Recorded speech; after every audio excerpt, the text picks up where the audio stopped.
Moral Courage. Jadi bahkan Kennedy itu punya buku itu ditulis oleh seorang penulis itu sebagai Profile of Moral Courage. Kennedy itu sebuah profil pemimpin yang punya keberanian moral yang bisa membedakan ini bagus buat bangsaku, itu berbahaya, ini sudah akan terkutuk karena nepotisme, karena ini menguntungkan sedikit orang tapi menyusahkan rakyat dan sebagainya. Ya sekarang itu yang sebenarnya hilang di kalangan kita. Jadi gini loh, kontradiksi dari budaya kita dengan politik itu, kita punya budaya feudalisme. Jadi dalam feudalisme itu pemimpin itu dipaksa kaya. Iya. Ya. Tidak ada bupati atau wali kota kok yang miskin.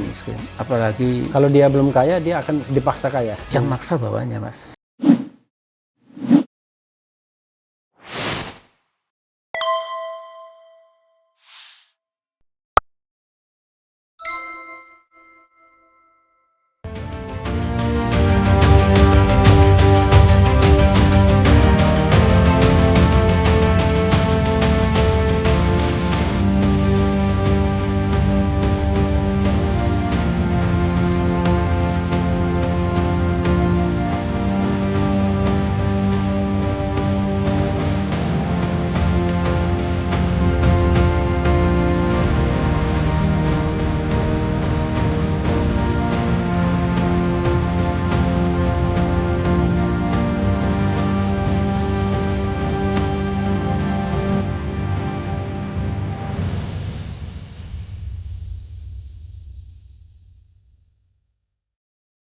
Tapi memang Pak Amin ya, kadang-kadang kalau kita bicara tentang skenario Indonesia yang sudah bukan dirangkul tapi dicengkram ya, kekuasaan Beijing katakanlah, itu spekulasi yang kadang-kadang orang antara percaya dan tidak. Masa sih gitu kan? Apa memang semudah itu dan lain sebagainya. Tapi dalam banyak statement Pak Amin selalu meyakini itu bahwa benar adanya dan cengkraman itu bukan lemah tapi kuat. Memang begitu Pak. Kenapa begitu yakinnya Pak Amin? Jadi begini, saya kira bukan hanya, artinya semua ini manusia itu begitu ya, begitu punya kekuasaan, itu syahwatnya itu mesti lantas lupa daratan, lupa lautan juga. Oke. Ya. Kalau bisa the longer, ya, the bigger, lebih efektif, segala macam, tidak ada oposisi, tidak ada yang menghalangi gitu. Itu memang saya kira manusia seperti itu. Dan harus ada support dari partner negara lain untuk mempertahankan itu semua. Apalagi zaman globalisasi ya.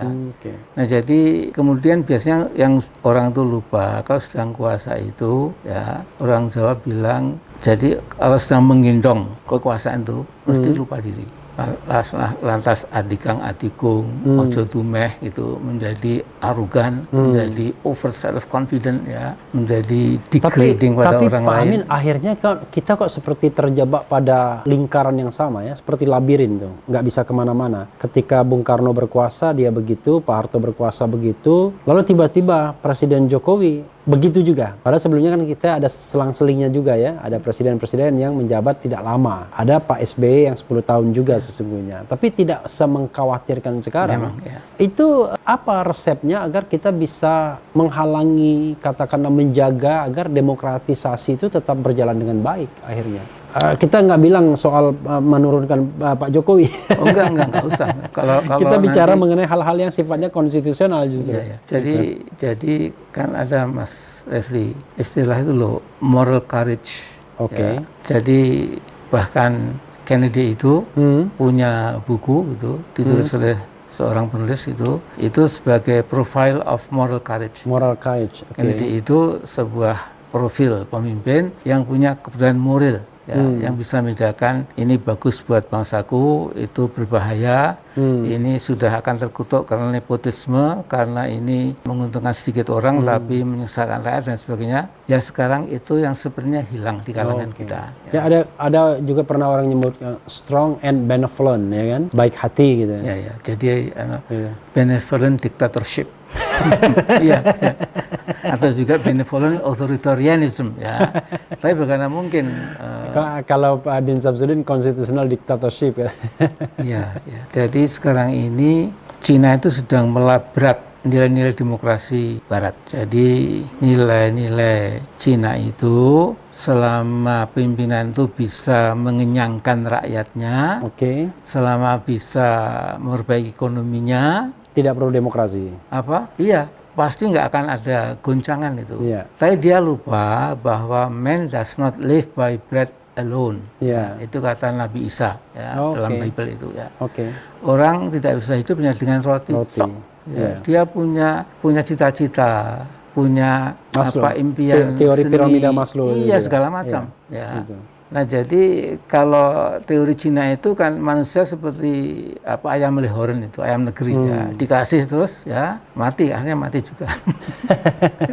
Padahal demokrasi rakyat menjadi ayam hutan lah, bisa terbang ke sana, berkokok mencari ya indah gitu loh ya. Saya kalau seperti sekarang ini kan oposisi pasti dikejar-kejar, Tapi dibasmi. pendekatan Pak Amin tuh kultural banget ya. Maksudnya berharap bahwa pemimpin itu punya moral courage tadi ya.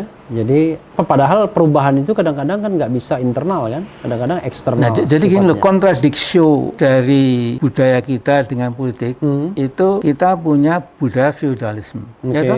Iya. Ya. Jadi dalam feudalisme itu pemimpin itu dipaksa kaya. Iya. Ya. Tidak ada bupati atau wali kota kok Yang miskin. miskin. Apalagi Kalau dia belum kaya, dia akan dipaksa kaya. yang maksa bawahnya, Mas. Iya. Jadi namanya upeti, Bupati kok segala miskin macam gitu itu, ya. ya. Gitu. Nah. Tidak hanya bupati wali kota, pejabat-pejabat lainnya juga. Lebih tinggi, lebih. Orang akan bingung kok ada pejabat miskin. Ya memang. Jadi bayangkan dibandingkan zaman dulu. Ya, saya waktu masih mahasiswa itu pernah ke Banjarmasin ya, Iya. ketemu namanya Gusti Muiz. Dia itu tokoh Dewan Dakwah, tokoh Masyumi. Ya. Oke. Dia cerita. Tahun berapa itu Mas Syumi? Itu saya ke sana tahun berapa ya? Bung Karno sudah jatuh. Ya. Oh sudah jatuh, berarti udah bubar tuh Mas Syuminya ya? Udah dibubarkan? Sudah dibubarkan. Ya. Nah, tapi beliau ini bilang, Amin, saya dulu pernah ke Jakarta kehabisan bekal. Saya pergi ke Pak Muhammad Nasir. Oke. Ya, kemudian beliau Perdana Menteri waktu itu. Iya. Ya, kemudian Pak Gusti Muiz, Saudara Nasir, saya kehabisan bekal. Saya mau pinjam uang Iya. ya, untuk beli tiket. Nanti dari Banjarmasin saya kirim vessel. Iya. Tuh, jawabannya, ini tanggal tua, saya belum gajian. Seorang Perdana Menteri itu ya? Perdana Menteri.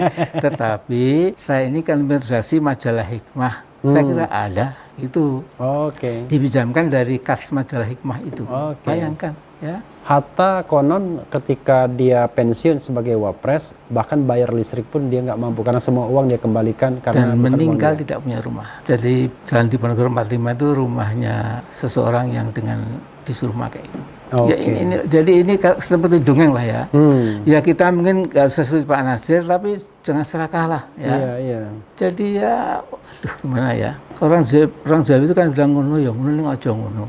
Tapi balik lagi Pak Amin, akhirnya kan kita tahu bahwa politik itu mahalnya minta ampun ya. Apalagi kita mau pilpres kandidasi, nggak kebayang tuh kalau cuma modalnya ratusan miliar nggak bisa, modalnya harus triliunan sekarang. Nah makanya nih Mas, jadi ini kita digiring pada suatu labirin tadi loh. Kita nggak sadar ya. Bayangkan tahun 2024 itu sekian ratus pilkada jadi satu. Tambah pileg, kabupaten, kota, provinsi, DPR RI ya. Ditambah memilih DPRD ya. Iya. Padahal dulu saja sudah 893 yang mati, dan matinya itu kan sama tuh sebab-sebabnya. Iya. Itu kan mati sistematik gitu, bukan karena kelelahan lah. Gitu.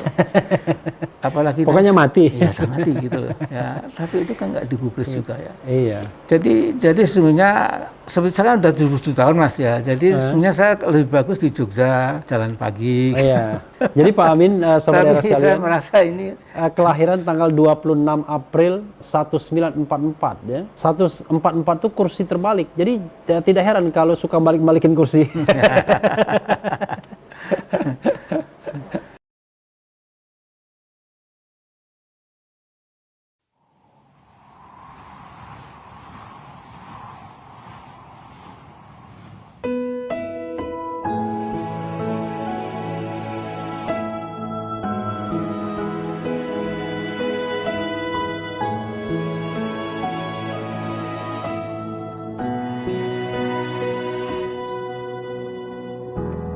Ketika matahari hanya di atas kepala, panas melelehkan padang yang luas, tak ada naungan Tapi Engkau pemimpin adil. Tuhan memberi kabar gembira. Setiap manusia adalah khalifah di muka bumi ini. Tapi Engkau khalifah, dari khalifah Kau dinaungi, Kau diselamatkan. Oh, dari hari pembalasan Engkau bisa bawa mata air kebaikan bagi manusia.